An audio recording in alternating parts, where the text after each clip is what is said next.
तो अलवर में 300 साल पुराने मंदिर पर चला बुलडोजर और इसी को लेकर इस पूरे मामले पर प्रेस कॉन्फ्रेंस कर रहे हैं शांति धारीवाल और प्रताप सिंह खाचरियावास। क्या कुछ कह रहे हैं शांति धारीवाल, क्योंकि आज जब ये मंदिर टूटा उसके बाद स्थानीय लोग भी विरोध में हैं और सियासत भी तेज हुई। और क्या कुछ कह रहे हैं शांति धारीवाल, सुनते हैं। अलवर जिले के राजगढ़ में जहाँ पर की नगर पालिका स्थित है, वहाँ की नगर पालिका ने सर्वसम्मति से 8/9/21 को आम सभा की बैठक में, जो साधारण सभा होती है उनकी, उसकी बैठक में सर्वसम्मति से तय किया कि मेला ग्राउंड और आपका ये गोल चक्कर के बीच में जो अतिक्रमण है और तथा गौरव पथ पर जो अतिक्रमण है उसको हटाया जाए।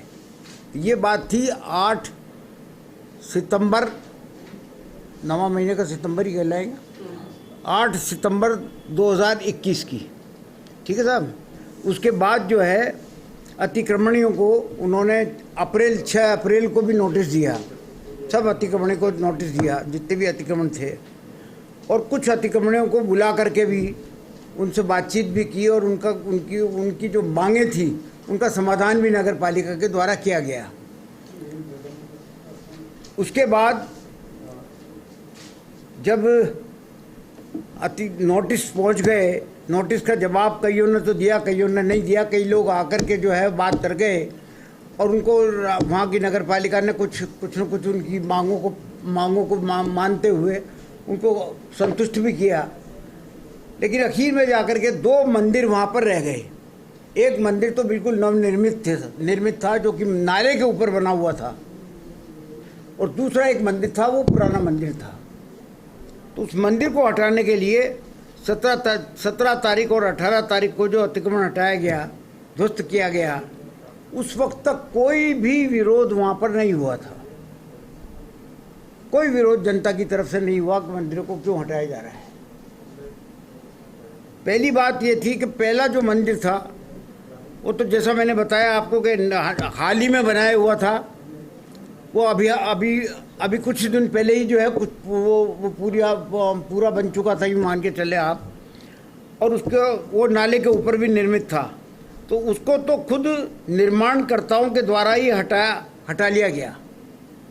जिन लोगों ने उसको बनाया था उन्हीं लोगों ने उसको हटा लिया गया। दूसरा जो मंदिर था वो उस मंदिर को पूरा को नहीं हटाया गया, उसका एक आंशिक हिस्से को जो है, जो रास्ते में एक रोड़ा बनता था, मतलब रास्ते में किसी प्रकार की रुकावट डालता था, उसको हटाया गया। और उसी कोने में जो शिव मंदिर के वो आपके शिव मंदिर के क्या कहते हैं उसको, शिव पंचायत की जो मूर्तियाँ थी उनको उन लोगों ने बाकायदा कायदे से हटाया, सबसे सम्मान हटाया, और हटाने के बाद में दूसरी नई मूर्तियाँ वहाँ पर रख दी गई।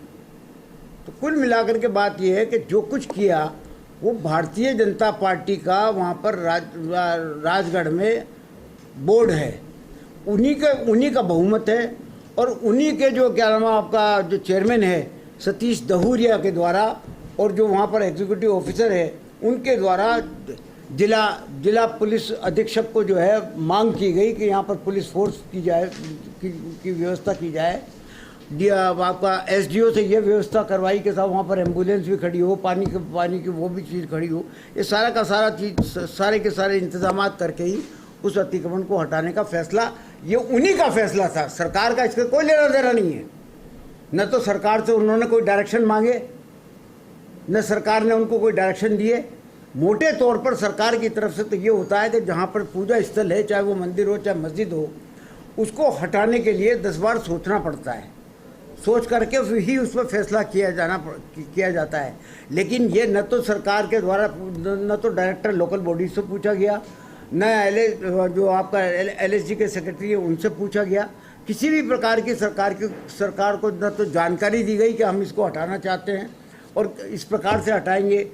तो ये सब कुछ इस मामले में सरकार का कोई लेना देना नहीं है। भारतीय जनता पार्टी के कंट्रोल का वो राजगढ़ नगर पालिका का बोर्ड है, जिसने सर्वसम्मति से ये फैसला किया, और फैसला करने के बाद में जो है इस घटना को अंजाम दिया गया।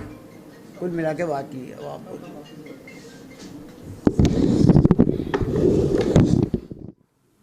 करौली के मामले में भारतीय जनता पार्टी के राष्ट्रीय अध्यक्ष पर जिस प्रकार की ओछी टिप्पणी की गई, गृह मंत्री पर जिस प्रकार प्रतिदिन मुख्यमंत्री जी टिप्पणियां करते जा रहे हैं, ये सब हमारे सामने है। अभी चूरू के अंदर, सुजानगढ़ के अंदर राम दरबार को तोड़े जाने की घटना की शायद सूखी नहीं थी कि अलवर राजगढ़ के अंदर 300 साल पुराने मंदिर को सरेआम ध्वस्त किया गया। जिस प्रकार चूरू की घटना को लेकर सरकार ने पहले यह कहा कि एनएचआई का है, और उसके बाद जब विधानसभा में मैंने तथ्य रखे तो उन्होंने कहा नहीं, ये स्टेट हाईवे है, और गलती उन्होंने स्वीकार करके पुनः उस दरवाजे को बनाना प्रारंभ किया है। उसी प्रकार राजगढ़ की घटना, मंदिर तोड़ने की घटना पर कई प्रकार के झूठे सच्चे आक्षेपित करने के काम कांग्रेस के अध्यक्ष जी ने भी अपनी एक प्रेस कॉन्फ्रेंस से किया है।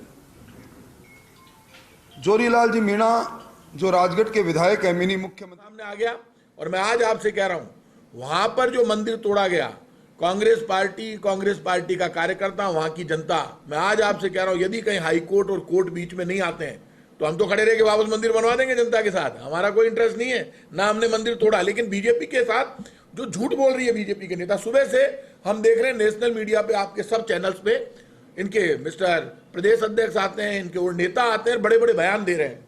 मतलब इतना पाप कभी हो सकता है? जो दृढ़ राखे धर्म को ताई राखे करतार, भगवान उसका साथ देखता है जो धर्म पर खड़ा रहता है। तो सच को तो सच मानना पड़ेगा, हमारे माथे मत कीजिए। अब जेपी नड्डा जी को बोलना चाहिए, बीजेपी के राष्ट्रीय अध्यक्ष जेपी नड्डा जी, आप सामने आइए। आरएसएस के लोग कहाँ हैं? कहाँ है विश्व हिंदू परिषद? राम का नाम लेने वालों, तुमने मंदिर तोड़ दिया। शिव परिवार जिसने तोड़ा है वो खत्म हुए हैं। इन्होंने शिव परिवार को वहां पे तोड़ दिया, मंदिर तोड़ दिया, जो भी करना था बीजेपी वालों कर। तो बीजेपी की तो पोल खुल गई अब, इसलिए बीजेपी के पास कोई सफा। अच्छा, फिर बीजेपी वाले क्या कह रहे हैं? कांग्रेस की सरकार है। मेरे काका स्वयंसेवी संस्थाओं को अधिकार दिए, फिर ये कहते हैं साहब हमारा बोर्ड है, हमको ये नहीं दे रहे, हमको वो नहीं दे रहे। तो आपका बोर्ड है, आप प्रस्ताव लेकर कार्रवाई करते हैं, हर बात सरकार के पास नहीं आती, और चुनाव बोर्ड है उनका। तो भारतीय जनता पार्टी के लोग सुबह से जो माहौल बना रहे हैं, मैं आज आपसे कह रहा हूं, ये माहौल झूठा है, ये बीजेपी के लोग झूठे हैं। और जिस तरह की राजनीति बीजेपी पूरे देश में कर रही है, खुद पाप करती है। ये बात ये होनी चाहिए थी कि बीजेपी के लोग आगे आकर कहते, जो भूख से बिलक रहे हैं, जो रोटी के लिए लड़ रहे हैं, जो महंगाई के लिए परेशान है, जो बेरोजगारी से परेशान है, बीजेपी उनके लिए कुछ करेगी। तो आप तो खुद वर्टिकल डिवीजन करने में लगे हो, बीजेपी के लोग ना। आप बुलडोजर लेके, कटर लेके मंदिरों को ध्वस्त करें। अगर विकास के काम में कई इस प्रकार के आस्था के केंद्र आते हैं तो उन्हें विधिवत पूजा और सारे वो जो सात्विक कर्म है वो करने के पश्चात उनको विस्थापित किया जाता है दूसरी जगह पर यहां तो मंदिरों को ढाने का काम किया गया है। मैं समझता हूं कि ये वही अलवर है जहां कभी मॉब लॉन्चिंग होती है और कभी मूक बघीर के साथ रेप होता है। उसके बारे में भी अब तक राजस्थान की पुलिस ये बता नहीं पाई कि घटना कैसे हुई। हरीश जाटव को अलवर के अंदर पीट पीट कर मारा गया, योगेश जाटव को पीट पीट कर मारा गया, और इन सारी बातों को लेकर अभी भारतीय जनता पार्टी ने एक फैक्ट फाइंडिंग कमेटी बनाई है हमारे सीकर के सांसद के नेतृत्व में, और पूरी जानकारी लेकर फैक्ट फाइंडिंग कमेटी की रिपोर्ट के पश्चात निश्चित तौर पर हम इसमें कार्रवाई करेंगे। किसी भी नगर पालिका में मास्टर प्लान और उसको अंतिम रूप दिए जाने का काम भी राज्य सरकार करती है, और मास्टर प्लान के क्रियान्वयन की जिम्मेवारी भी राज्य सरकार की है। इस मंदिर तोड़ने के मामले में जो नोटिस जारी किए गए वो उपखंड अधिकारी ने किए। उपखंड अधिकारी ने उसका मंदिर को जो तोड़ा गया वो मंदिर की भी क्या क्या पोजीशन है वो मंगा करके उनको 3 रोज का नोटिस दिया कि 3 रोज के अंदर अंदर वो उपस्थित हों, उसको एग्जामिन करवाएंगे। और जो अगर मान लीजिए दोष अगर इसका है कि बोर्ड ने ही ऐसा फैसला किया है, तो अगर बोर्ड ने गलत फैसला किया तो बोर्ड के खिलाफ भी कार्रवाई सरकार करेगी, करनी पड़ेगी कार्रवाई, क्योंकि बोर्ड का ही फैसला, ऐसे डॉक्यूमेंट आ गए बोर्ड के, बोर्ड ने लिया डिसीजन पूरा।